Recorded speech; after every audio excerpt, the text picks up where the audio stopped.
Hello students, मैं अंजलि पयाल स्वागत करती हूँ आपका आईसीटी वर्चुअल क्लास में। कैसे हैं आप सब लोग? उम्मीद करती हूँ आप सब लोग अच्छे होंगे और अपनी लाइफ में कुछ बहुत बेहतर कर रहे हैं। आज हम बात कर रहे हैं क्लास 8 की साइंस की, जिसमें हम चैप्टर पढ़ते आ रहे हैं कोल एंड पेट्रोलियम। लास्ट सेशन में हमारा चैप्टर कंप्लीट हो गया था नेचुरल गैस और पेट्रोकेमिकल के साथ। आज एक बार क्विक रिवीजन लेंगे पूरे चैप्टर का और फिर क्या करेंगे, उसके क्वेश्चंस मैं आपसे पूछूंगी, एक्सरसाइज कुछ, और आपको उनके आंसर्स करने। ओके, तो कोल एंड पेट्रोलियम को हमने कहाँ से स्टार्ट किया था? आपका रिसोर्सेज से स्टार्ट किया था, यानी संसाधन। तो आपने संसाधन किसे बोला? ऐसी सारी चीजें जो आपकी आवश्यकता की पूर्ति करती हैं, यानी जरूरतों की पूर्ति करती हैं। ठीक है, आपको किसी चीज की नीड है, कोई चीज चाहिए, आपको किसी काम को पूरा करना है और उस काम को पूरा करने के लिए आप जिस चीज की, जिस वस्तु की हेल्प ले रहे हैं, मदद ले रहे हैं, सहायता ले रहे हैं, तो वो क्या हो जाएगी आपके लिए? संसाधन हो जाएगी या रिसोर्स हो जाएगी। ओके, तो अपनी डेली लाइफ में हम कुछ ना कुछ जब काम करते हैं तो किसी ना किसी चीज की हेल्प से करते हैं, तो वो चीज हमारे लिए क्या हो जाएगी? संसाधन हो जाएगी। यानी जो भी चीज हमारी आवश्यकता की पूर्ति करता है वो क्या हो गया?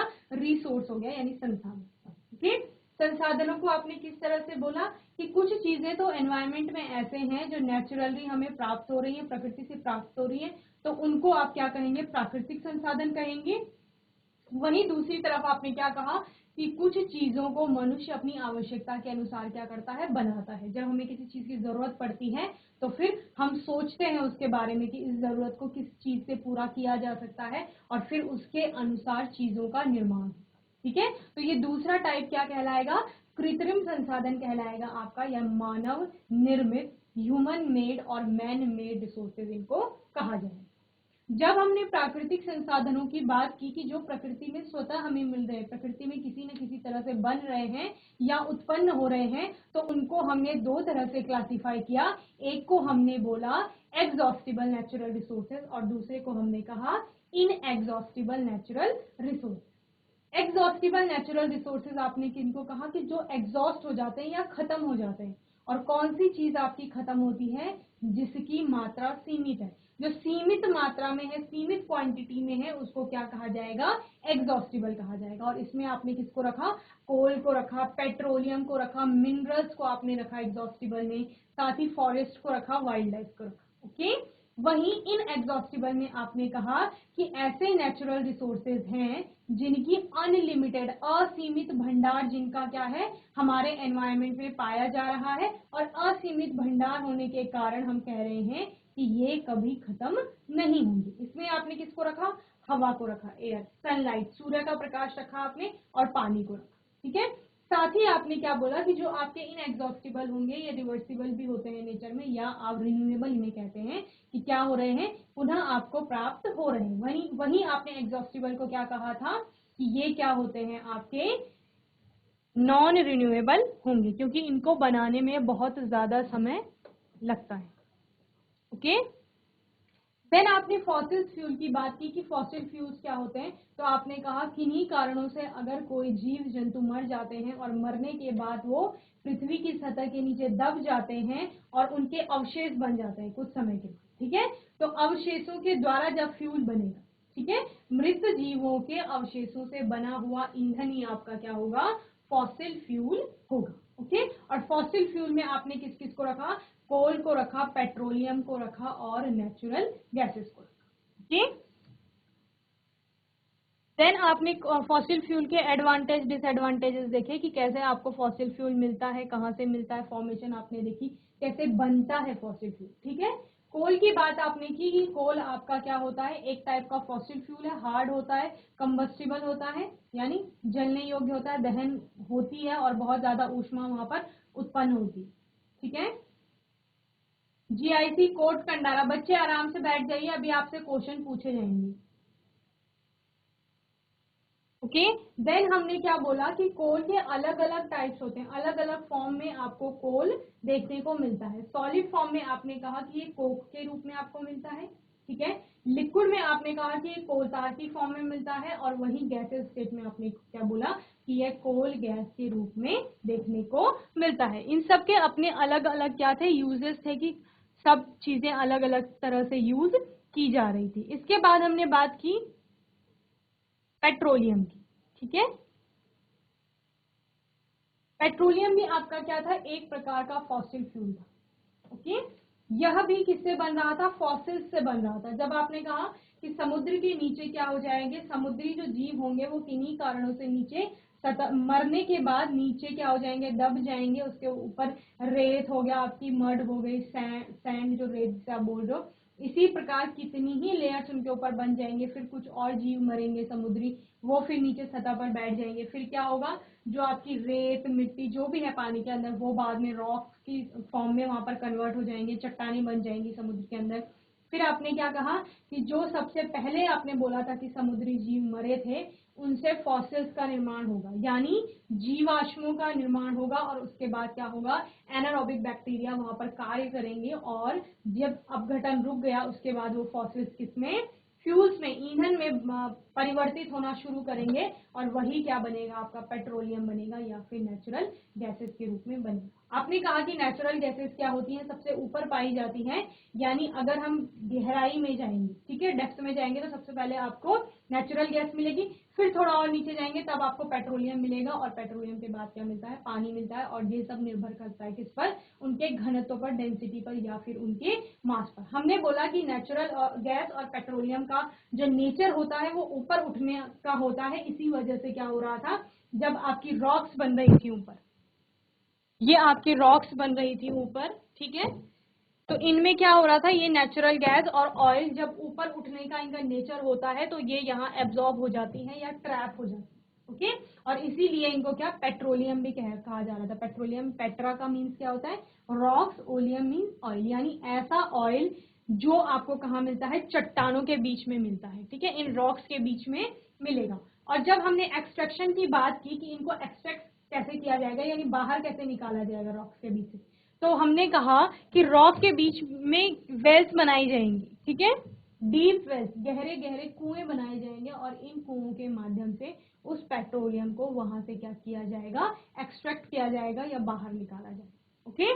जब ये बाहर निकाल लिया तो किसकी फॉर्म में निकला, क्रूड प्रोडक्ट की फॉर्म में निकला, या फिर कच्चे माल की तरह निकला।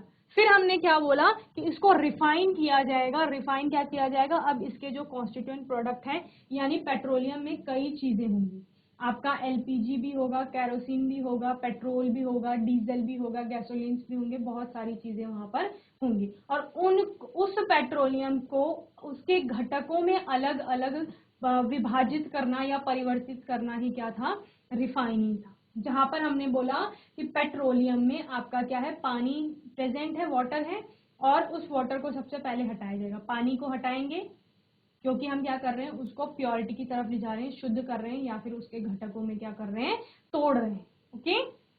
तो क्या करेंगे, पानी अलग करेंगे।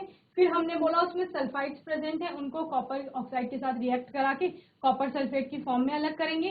देन हमारे पास क्या मिल गया, पेट्रोलियम मिल गया, और हमने कहा था कि उसको 400 डिग्री सेल्सियस तक हीट किया जाएगा, और जब 400 डिग्री सेल्सियस उसको तापमान दिया जाएगा, तो इसके बीच में कई जो घटक होंगे उनका बॉइलिंग पॉइंट आएगा 0 से 400 डिग्री सेल्सियस के बीच में। और जहां पर जिस भी कंपोनेंट का या प्रोडक्ट का बॉइलिंग पॉइंट आएगा, वो उस पॉइंट पर अपनी गैसेस स्टेट में कन्वर्ट हो जाएगी। और एक फ्रैक्शनल यूनिट में हम इनको ऐसे फ्रैक्शन बनाए हुए होते हैं, जहां पर इसको क्या करेंगे, कलेक्ट कर लेंगे, ओके। तो जिसका बॉइलिंग पॉइंट कम है, यानी जो सबसे पहले बॉइल होगा, वो सबसे ऊपर अपना क्या कर लेगा, यहाँ पर अपनी गैसेस स्टेट में कन्वर्ट होके यहाँ कलेक्ट हो जाए, ठीक है। फिर जिसका थोड़ा और कम है वो यहाँ, जैसे यहाँ सपोज 20 है, इधर 100 है, इधर 150 है, इधर 200 है, 250, 300, 350, ओके। इस तरह से इनके क्या है, बॉइलिंग पॉइंट है या टेम्परेचर है। तो जिस टेम्परेचर पर जिस घटक का क्या होगा, बॉइलिंग पॉइंट आएगा, वो वेपर में कन्वर्ट होके उस फ्रैक्शन में क्या हो जाएगा, कलेक्ट हो जाएगा, ओके। इतना हमने पढ़ा। इसके बाद आपको अलग अलग प्रोडक्ट मिल जाते हैं। एलपीजी मिल जाता है, एलपीजी मिल जाएगा आपको, गैसोलिन्स मिल जाएंगे, कैरोसिन मिल जाएगा आपको, और डीजल मिल जाएगा, पेट्रोल मिल जाएगा, ठीक है। और ये सारे क्या हैं आपके पेट्रोलियम के प्रोडक्ट्स, ओके, जिनको आप आगे पढ़ेंगे कि पेट्रोलियम के क्या क्या प्रोडक्ट है। तो क्या क्या है आपका, पेट्रोलियम गैस हो गया, जिसको कहाँ घरों में यूज किया जाता है, इंडस्ट्रीज में इसका यूज होता है, सिलेंडर्स में जो भरी जाती है, LPG gas, liquefied petroleum gas, ठीक है। और इसका अगर मेन कॉन्स्टिट्यूएंट पूछा जाता है तो वो क्या है, ब्यूटेन, ओके। देन पेट्रोल की बात की, जितने भी आपके जो हल्के वाले व्हीकल्स होते हैं उनमें पेट्रोल का यूज किया जाता है। कैरोसिन हो गया, कैरोसिन का यूज स्टोव्स में होता था, लैंप्स में किया जाता है, और एयरक्राफ्ट्स वगैरह में भी कैरोसिन का यूज किया जाता है। डीजल, हैवी व्हीकल्स जितने हैं उन सब में डीजल का यूज किया जाता है। लुब्रिकेटिंग ऑयल, लुब्रिकेशन में काम आते हैं। पैराफिन वैक्स आपका ऑइंटमेंट हो गया, कैंडल्स हो गई, वैसलीन वगैरह, ये सब जितने आपके क्रीम्स वगैरह बनती है ना, वहाँ ज्यादातर पैराफिन वैक्स का यूज किया जाता है उनको बनाने में। बिटुमिन पेंट्स का रोड सरफेसिंग पे या फिर आपकी फ्लोरिंग होती है या रूफिंग की जाती है, वहां पर बिटुमिन का यूज किया जाता है, ओके। तो इतना हमने किसके बारे में पढ़ा, पेट्रोलियम के बारे में पढ़ा। देन आपका आता है नेक्स्ट फॉसिल फ्यूल, जो कि क्या है, नेचुरल गैस है, और जिसमें कि हम क्या पढ़ते हैं कि नेचुरल गैस सबसे अच्छा फॉसिल फ्यूल है, जो कि लेस पॉल्यूटिंग है, यानी बहुत कम क्या करता है, नेचर को प्रदूषित करता है, ठीक है, या नहीं, न के बराबर करता है। इसीलिए आपने सुना होगा सीएनजी से चलने वाली गाड़ियां, जिनका प्रचलन आजकल बहुत ज्यादा बढ़ रहा है। क्यों? क्योंकि वो एनवायरमेंट को बहुत कम प्रदूषित करती हैं या प्रदूषित नहीं करती, इसीलिए उनको चलाना और उनको ऐसी गाड़ियों का जो चलन है वो बढ़ रहा है, क्योंकि इससे प्रदूषण कम, ओके। तो सीएनजी आपका क्या होता है, कंप्रेस्ड नेचुरल गैस होती है, ओके। इसको पाइपलाइंस के थ्रू अलग अलग जगह पहुंचाया जाता है, और जैसे आपने इंडिया में देखा कि आपका त्रिपुरा, राजस्थान, महाराष्ट्र, यहाँ पर आपको नेचुरल गैस सबसे ज्यादा मिलती है, और कृष्णा गोदावरी डेल्टा जो है वहां पर, ओके। तो इस यहाँ पर नेचुरल गैस और पेट्रोकेमिकल्स के बारे में हमने पढ़ा कि पेट्रोकेमिकल्स आपके क्या थे, जब नेचुरल गैस और पेट्रोलियम को एक साथ पढ़ेंगे तो वो क्या हो जाएगा आपका, पेट्रोकेमिकल्स हो जाएगा। और पेट्रोकेमिकल्स का यूज आपने कहाँ पढ़ा था, जितना भी आपका सिंथेटिक फाइबर बन रहा था, पीवीसी वगैरह बन रहे थे, सिंथेटिक फाइबर क्या हो गया आपका, नाइलॉन हो गया, रेयॉन हो गया, ये सब सिंथेटिक फाइबर में आता है, जिसको लेबोरेटरी में बनाया जाता है। फाइबर के चैप्टर में आपने पढ़ा होगा सिंथेटिक फाइबर और नेचुरल फाइबर, ठीक है। पीवीसी हो गया, विनाइल क्लोराइड वगैरह हो गया, इन सबको बनाने में पेट्रोकेमिकल्स का यूज किया जाता है, ओके। तो यहाँ पर इन सबके साथ मैंने आपको एक और बार आपका चैप्टर रिवाइज करवा दिया है, होपफुली आपको समझ में आया होगा अच्छे से।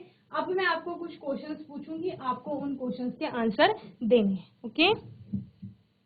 तो पहला क्वेश्चन है आपका, मिनरल्स आर, मिनरल आपके क्या होते हैं।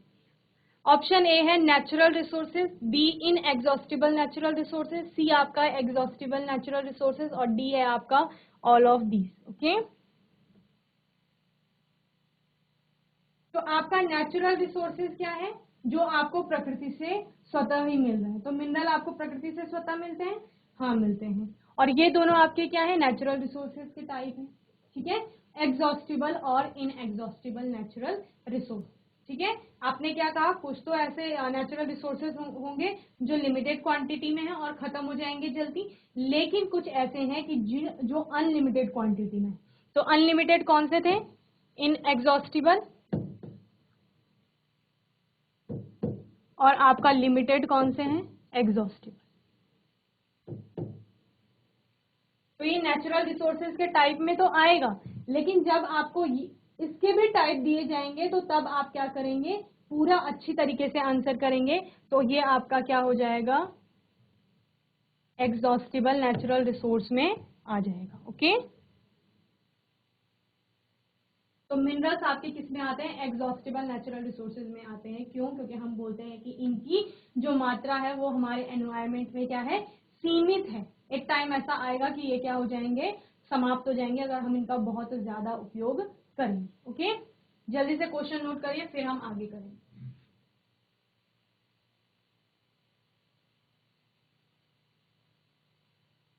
आइए नेक्स्ट क्वेश्चन देखते हैं।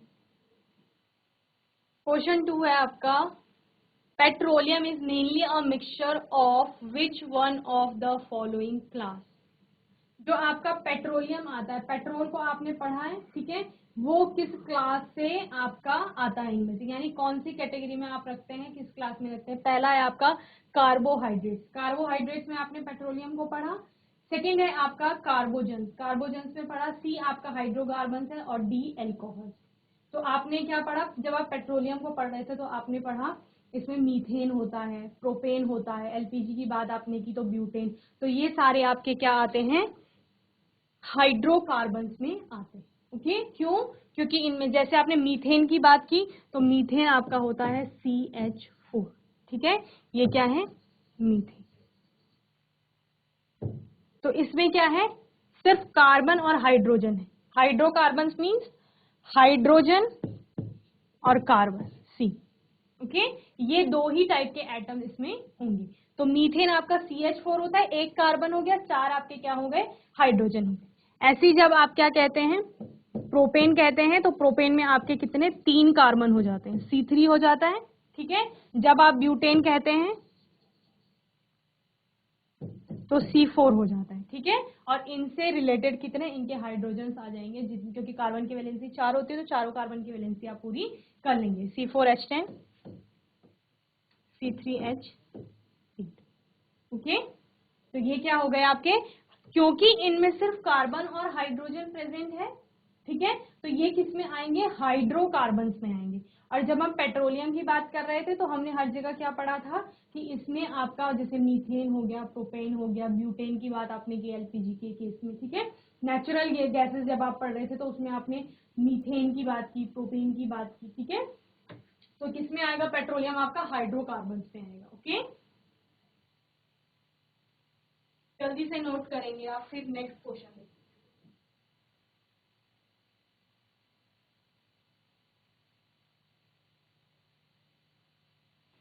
तो पेट्रोलियम आपका किससे मिलकर बन रहा है, हाइड्रोजन और कार्बन से। ओके, थर्ड क्वेश्चन है आपका, which one is not a coal product. इनमें से कौन सा आपका कोल प्रोडक्ट नहीं है। तो जब आपने कोल के प्रोडक्ट पढ़े थे तो क्या क्या पढ़ा था, कोल tar पढ़ा था, कोल गैस पढ़ी थी और कोक पढ़ा था। तो यहाँ पर कौन सा नहीं होगा आपका, लाइम नहीं होगा। ओके, ये आपका क्या नहीं है, कोल का प्रोडक्ट नहीं है। और कोल के प्रोडक्ट क्या हो गए, दो तो ये हो गए, कोल तार, कोल गैस, और एक कोक भी होता है, ठीक है। तो आपको ये पता होना चाहिए कि प्रोडक्ट हैं कौन कौन से।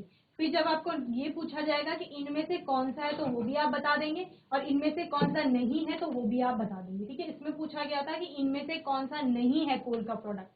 तो क्योंकि आपको पता है कोल तार और कोल गैस कोल के प्रोडक्ट होते हैं, तो सिर्फ जो लाइम है वो क्या नहीं होगा, कोल का प्रोडक्ट नहीं होगा।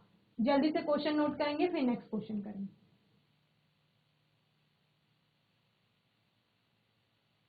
नेक्स्ट क्वेश्चन, क्वेश्चन 4 है, which one of the following is a petrochemical. जब आपने पेट्रोकेमिकल की बात की थी तो इनमें से आपका कौन सा पेट्रोकेमिकल में आता है। कोक को आपने किस में पढ़ा था, फॉसिल फ्यूल में पढ़ा था। एसीटोन, अमोनिया आपके क्या है, अलग कंपाउंड्स हैं। तो आपका क्या बचा, पैराफिन वैक्स। तो पैराफिन वैक्स किस में आता है आपका, पेट्रोकेमिकल्स में। ओके, इसको जल्दी से नोट करिए।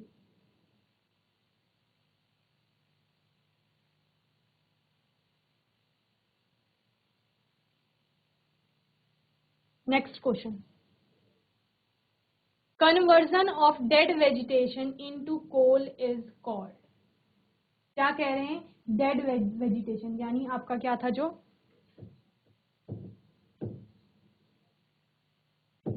फॉसिल, ठीक है, और कोल क्या हो गया आपका, फ्यूल।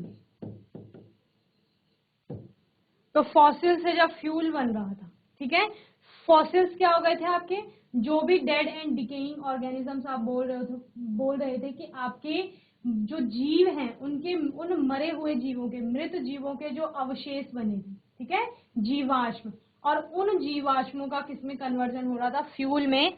यानी वो फ्यूल यहाँ पर कौन सा बताया जा रहा है, कोल। और कोल जो होता है वो मेनली किससे मिलकर बना होता है, हमने कहा कार्बन। जब फॉसिल से, इस जीवाश्म से, ठीक है, इस जीवाश्म से यहाँ ईंधन में परिवर्तन होगा, जीवाश्म से ईंधन बनेगा, तो उस केस में हमने क्या कहा कि चूंकि जीवाश्म में और भी क्या होंगे, कॉन्स्टिट्यूएंट्स होंगे उसके, कार्बन के अलावा, ठीक है, कई चीजें होंगी उसमें, लेकिन जब यहाँ पर आपका जीवाश्म से, फॉसिल्स से फ्यूल में, ईंधन में कन्वर्जन होगा, तो वो सारे कंपोनेंट्स जो होंगे उसके या कॉन्स्टिट्यूएंट होंगे वो वहां पर बाहर निकल जाएंगे और मेनली क्या रहेगा, कार्बन रहेगा, ठीक है। तो हम क्या बोल सकते हैं इनडायरेक्टली कि फॉसिल से कार्बन बन रहा है, ठीक है, या आपके जीवाश्मों से, या आप जो यहाँ पर डेड वेजिटेशन बोल रहे हो, इस डेड वेजिटेशन से किसका, कार्बन का फॉर्मेशन हो रहा है या कार्बन बन रहा है, जो कि आपकी क्या है, कोल है,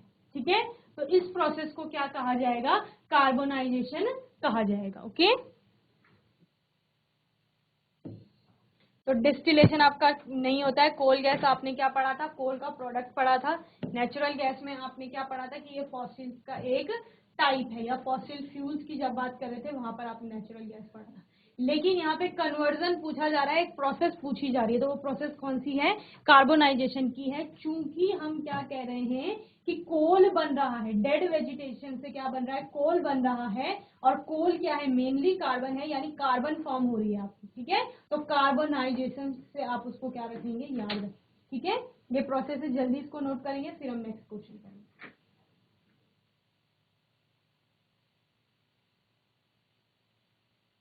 चलिए next question, full form of LPG. ये एलपीजी हमने पेट्रोलियम में पढ़ा, ठीक है। तो एलपीजी का फुल फॉर्म क्या था, light petroleum gas, liquefied petroleum gas, long pipe of gas, long petroleum gas, okay.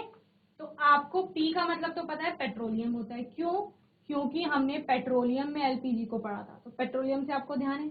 जी का मतलब आपको पता है कि गैस है, ठीक है। तो कितने ऑप्शंस हो सकते हैं, इन तीन ऑप्शंस में से कोई एक ऑप्शन सही होगा, ठीक है। लाइट पेट्रोलियम गैस हमने नहीं पढ़ा था, ठीक है। एल का मतलब हमने क्या पढ़ा था, लिक्विफाइड, जब हम क्या कह रहे थे कि जो आपकी गैस है उसको हाई प्रेशर देके रखेंगे, ठीक है। आपको याद होगा जब हम फ्रैक्शनल यूनिट बना रहे थे, तो फ्रैक्शनल यूनिट्स में हमने क्या कहा था कि जब यहाँ पर 400 डिग्री सेल्सियस तक पेट्रोलियम को क्या दिया जाएगा, हीट किया जाएगा, और हीट करने के बाद जब वो अपने कॉन्स्टिट्यूएंट में, उनके रिस्पेक्टिव जो क्या होंगे आपके बॉइलिंग पॉइंट्स होंगे, वहां पर गैस में कन्वर्ट हो जाएगा। और यहाँ आपने कहीं बताया था कि यहाँ एलपीजी कलेक्ट हो गई है, अब उस गैस को क्या किया जाएगा, सिलेंडर्स में हाई प्रेशर देके फिल किया जाएगा, और क्योंकि गैस को आप हाई प्रेशराइज कर रहे हैं इसीलिए उसको क्या बोला जा रहा है, लिक्विफाइड बोला जा रहा है, ओके। तो आपका आंसर क्या होगा, लिक्विफाइड पेट्रोलियम गैस होगा, ओके। तो एलपीजी की फुल फॉर्म क्या है, लिक्विफाइड पेट्रोलियम गैस। जल्दी से नोट करेंगे, फिर नेक्स्ट क्वेश्चन देखेंगे।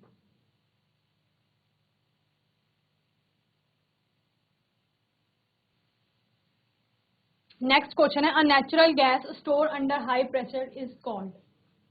कौन सी नेचुरल गैस है जिसको बहुत ज्यादा प्रेशर देके क्या किया जाता है, स्टोर किया जाता है। तो नेचुरल गैस में आपने क्या पढ़ा था, एलपीजी को आपने, सीएनजी को पढ़ा था आपने नेचुरल गैस में, एलपीजी को आप किस में पढ़ते हैं, पेट्रोलियम में पढ़ते हैं, ठीक है। केएलपी और पीएनपी आपके सिलेबस में नहीं था, तो कौन सी हो गई, सीएनजी हो गई, ठीक है। एलपीजी आपका नेचुरल गैस में नहीं आता, क्योंकि इसमें ब्यूटेन वगैरह प्रेजेंट होता है, आपका हाइयर हाइड्रोकार्बन होते हैं, और इसको हम कहाँ पढ़ रहे थे, पेट्रोलियम में पढ़ रहे थे। तो नेचुरल गैस कौन सी है आपकी, सीएनजी है, जिसको हाई प्रेशर पर क्या किया जा रहा है, स्टोर करके रखा जा रहा है, ओके। नेक्स्ट क्वेश्चन है आपका, main constituent of LPG is. तो एलपीजी का आपने मेन कॉन्स्टिट्यूएंट कौन सा पढ़ा था, ब्यूटेन पढ़ा था, ओके। ब्यूटेन क्या होता है आपका, मेन कॉन्स्टिट्यूएंट होता है, मतलब सबसे ज्यादा मात्रा में अगर बोलेंगे तो ब्यूटेन वहां पर प्रेजेंट होता है, जिसको आपने केमिकल फॉर्मूला क्या कहा, C4H10, ओके। 4 कार्बन होंगे और 10 क्या होंगे, हाइड्रोजन होंगे। और ये क्या है, ब्यूटेन क्या है आपका, हाइड्रोकार्बन है। आपको ध्यान होगा कि आपका क्वेश्चन क्या था कि जो पेट्रोलियम है बनते हैं वो किससे मिलकर बने हुए होते हैं, उसके कॉन्स्टिट्यूएंट क्या क्या है, तो कार्बन और हाइड्रोजन होते हैं, जिनको क्या कहा जाता है, हाइड्रोकार्बन कहा जाता है। चूंकि एलपीजी भी आपका क्या है, एक टाइप का पेट्रोलियम ही है, तो इसलिए ये भी किससे मिलकर बना हुआ है, हाइड्रोकार्बन, और वो हाइड्रोकार्बन कौन सा है, ब्यूटेन, ओके। जल्दी से नोट करेंगे, फिर नेक्स्ट क्वेश्चन देखेंगे।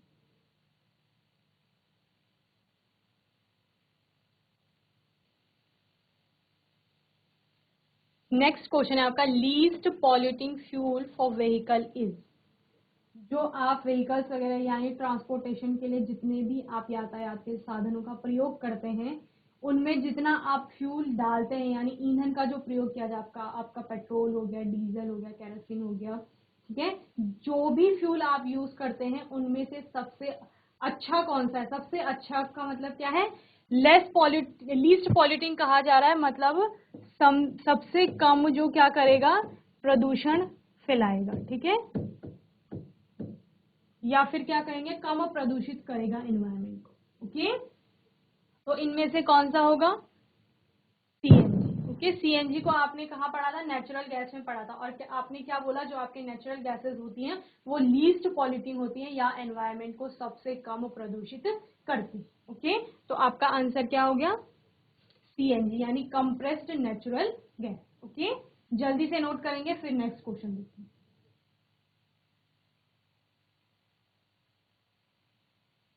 नेक्स्ट क्वेश्चन है आपका, petroleum is found under the, तो कौन सी रॉक्स के नीचे आपको आपका जो पेट्रोलियम है वो मिलता है? ठीक है, तो वाटर के नीचे तो आपको मिलता नहीं है, वाटर से ऊपर मिलता है। आपने क्या बोला? वाटर से नीचे मीन समुद्र के अंदर तो मिलता है, लेकिन पानी से ऊपर ही पेट्रोलियम आपको मिल जाता है। ठीक है, रॉक्स के अंदर आपने क्या पढ़ा था? पेट्रोलियम को पढ़ा था कि ये रॉक्स में पाया जाता है, और वो रॉक्स कौन से टाइप की थी? सेडिमेंट्री रॉक्स थी, जो किससे बन के मिलकर बन रही थी? जितना भी आपका सैंड वगैरह हो गया, क्ले हो गया, वहां अंदर कितने भी और भी डेड और डिकेइंग बायोमास था जो, उनको वो सब जब आपस में कंबाइन हो रहे थे तो किसका फॉर्म में कन्वर्ट हो रहे थे? रॉक्स की फॉर्म में। और उन्हीं रॉक्स को आपने क्या बोला?